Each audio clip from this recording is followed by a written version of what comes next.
హోషేయ గ్రంథము 8వ అధ్యాయము. బాకా నీ నోటను ఉంచి ఊదుము. జనులు నా నిబంధనను అతిక్రమించి నా ధర్మశాస్త్రమును మీరియున్నారు కనుక పక్షిరాజు వ్రాలినట్టు శత్రువు యెహోవా మందిరమునకు వచ్చునని ప్రకటింపుము. వారు మా దేవ ఇశ్రాయేలు వారమైన మేము నిన్ను ఎరిగియున్న వారమే అని నాకు మొరపెట్టుదురు. ఇశ్రాయేలీలు సన్మార్గమును విసర్జించిరు కనుక శత్రువు వారిని తరుమును. నాకు అనుకూలులు కాని రాజులను వారు నియమించుకుని ఉన్నారు. నేనెరుగని అధిపతులను తమకుంచుకుని ఉన్నారు. విగ్రహ నిర్మాణమందు తమ వెండి బంగారములను వినియోగించుట చేత వాటిని పోగొట్టుకుని ఉన్నారు.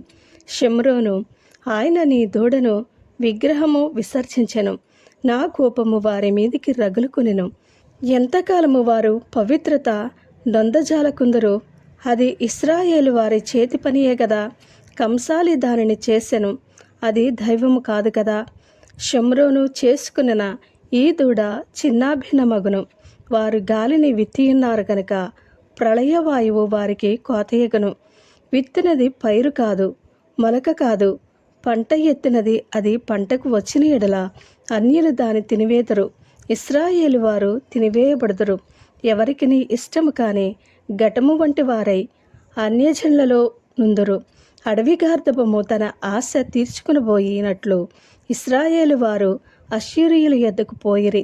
ఎఫ్రాయిము కానుకలు ఇచ్చి విటకాండ్రను పిలుచుకునెను. వారు కానుకలు ఇచ్చి అన్యజనులలో విటకాండ్రను పిలుచుకున్నను. ఇప్పుడే నేను వారిని సమకూర్చుదును. అధిపతులు గల రాజు పెట్టు భారము చేత వారు త్వరలో తగ్గిపోవుదురు. ఎఫ్రాయిము పాపమునకు ఆధారమగు బలిపీఠములను ఎన్నెన్నో కట్టెను. అతడు పాపము చేయుటకు అవి ఆధారములాయెను.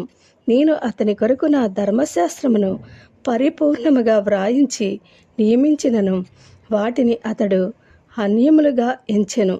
నాకర్పింపబడిన పశువులను వధించి వాటిని భుజించుదురు. అట్టు బలిలో యందు యెహోవాకు ఇష్టము లేదు. త్వరలో ఆయన వారి దోషమును జ్ఞాపకమునకు తెచ్చుకుని వారి పాపములను బట్టి వారిని శిక్షించును.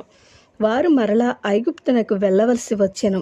ఇశ్రాయేలు వారు తమకే నగరులను కట్టించుకుని తమ సృష్టికర్తను మరచియున్నారు. యూదా వారు ప్రాకారములు గల పట్టణములను చాలా కట్టియున్నారు. అయితే నేను వారి పట్టణములను అగ్నిచే తగలబెట్టెదను. అది నాటి నగరులను కాల్చివేయును. ఆమేన్.